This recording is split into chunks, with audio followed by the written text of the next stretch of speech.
पापड़ पोड़ा ये आलू तरकारी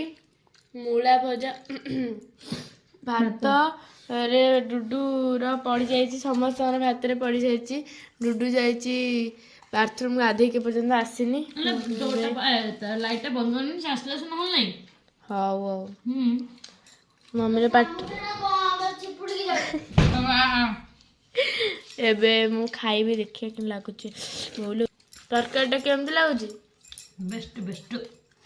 हाँ मम्मी तते कि लागुच मु खाइनी अधा भात सरीगलानी खाइनी हाँ मुझे खाई तरकारी मुझे खाई कहबी आ